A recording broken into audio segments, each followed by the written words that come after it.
ముదరక ముందే తాగునీటి సమస్య తీవ్రమవుతోంది. నిజామాబాద్ జిల్లాలో వర్షాభావ పరిస్థితుల కారణంగా బోర్లలో నీరు అడుగంటిపోగా జలాశయాలు ఎండిపోయాయి. పల్లెల్లో గుక్కడి నీటి కోసం వ్యవసాయ బావులే దిక్కవుతున్నాయి. ఇక మహారాష్ట్ర సరిహద్దు మండలాల ప్రజలు తాగునీటి కష్టాలు అన్నీ ఇన్ని కావు.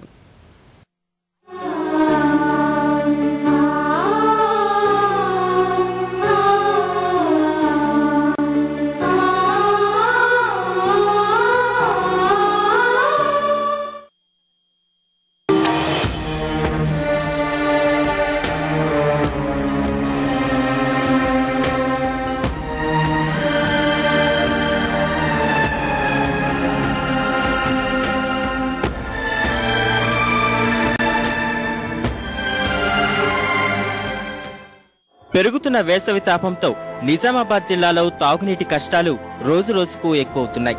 జుక్కల్ నియోజకవర్గ పరిధిలోని మద్నూర్, బిచ్కుంద, పిట్లం, నిజాం సాగర్, బాన్సువాడ మండలాల ప్రజలు తాగునీటి కోసం భగీరథ ప్రయత్నమే చేస్తున్నారు.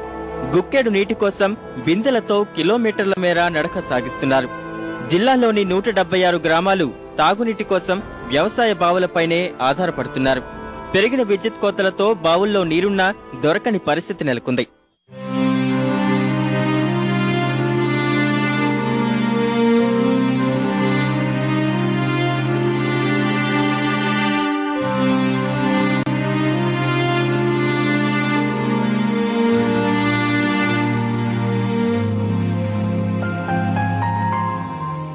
దోషడు దోడి నీళ్ళు నింపుతున్నాం. ఏం చేయాలా? మాకు నీళ్ళే లేదు. నీళ్ళదే తాపం ఉన్నది సార్. ఊర్లో నీళ్ళు లేవు సార్. ఇక ఈడ లైట్ ప్రాబ్లం.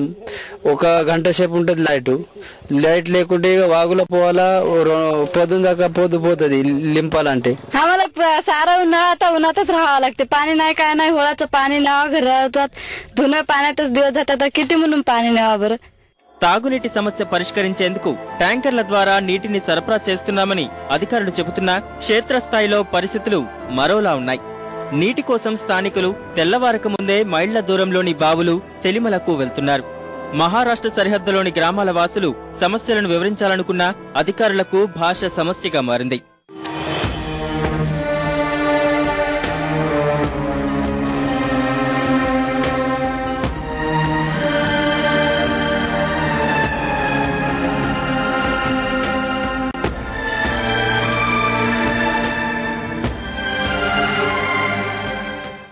మాకు తోడని తాపం కాకొచ్చింది. నీళ్ళు తెచ్చి అడిలోకి అక్కడ కొట్టినాం.